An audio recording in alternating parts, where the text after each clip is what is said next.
Actually ನಿನ್ಗೆ ಗೊತ್ತಾ, ನಾನೀಗ ಅಮೇರಿಕಕ್ಕೆ ಹೋಗ್ತಾನೆ ಇಲ್ಲ. ಅಲ್ಲಿ ಹೋಗಿ ಮಾಡಬೇಕಾಗಿದ್ದ ಕೆಲಸನ ಇಲ್ಲಿಂದನೇ ಮಾಡಿ ಮುಗಿಸಾಯ್ತು ನಾನು. ಈಗ ನಾನು ಹೋಗ್ತಿರೋದು ಆ ಟಿಕೆಟ್ಸ್ ಕ್ಯಾನ್ಸಲ್ ಮಾಡಿಸೋದಕ್ಕೆ. ಜಾಸ್, ಯಾರೇ ನನ್ನ ಬಗ್ಗೆ ಅನುಮಾನ ಪಟ್ಟರು ನೀನು ಮಾತ್ರ ಅನುಮಾನ ಪಡಬಾರ್ದು. ಯಾಕಂದರೆ ನಾವಿಬ್ಬರು ಅಮರ ಪ್ರೇಮಿಗಳು ಅಲ್ವಾ? ಸಾರಿ ಚಕ್ರಿ, ಇನ್ನು ಮುಂದೆ ನಾನು ನಿಮ್ಮ ಮೇಲೆ ಅನುಮಾನ ಪಡಲ್ಲ.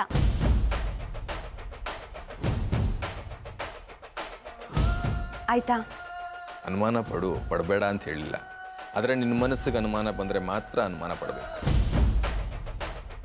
ಅವರಿವರು ಮಾತು ಕೇಳಿ ಅನುಮಾನ ಪಡಬಾರ್ದು. ನಾನು ಹೋಗಿ ಬರ್ತೀನಿ.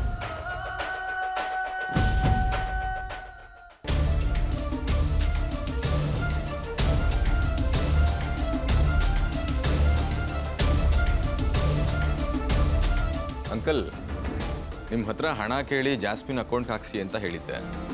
ನೀವು ಅದನ್ನು ಸರಿಯಾಗಿ ಕೇಳಿಸ್ಕೊಳ್ದೆ ನನ್ನ ಅಕೌಂಟ್ಗೆ ಹಾಕ್ಸಿದ್ರಿ. ಅದನ್ನು ಬೆಳಿಗ್ಗೆನೇ ಜಾಸ್ಮಿನ್ ಅಕೌಂಟ್ಗೆ ಹಾಕ್ಸಿದ್ರಿ. ಅಲ್ಲ, ಇದನ್ನು ಯಾಕೆ ಹೇಳ್ತಿದ್ದೀನಿ ಅಂತಂದರೆ, ನೀವು ನನಗೆ ಹಣ ಕೊಟ್ಟೆ ಅಂತ ಜಾಸ್ಮಿನ್ ಹೇಳೋದು, ಜಾಸ್ಮಿನ್ ಬೇಜಾರು ಮಾಡಿಕೊಂಡು ನಿಮಗೆ ಯಾಕೆ ಅಷ್ಟೊಂದು ಹಣ ಅಂತ ಅನುಮಾನ ಪಡೋದು, ಇದೆಲ್ಲ ಯಾಕೆ ಬೇಕು ಅಲ್ವಾ? ಬರಲ್ಲ?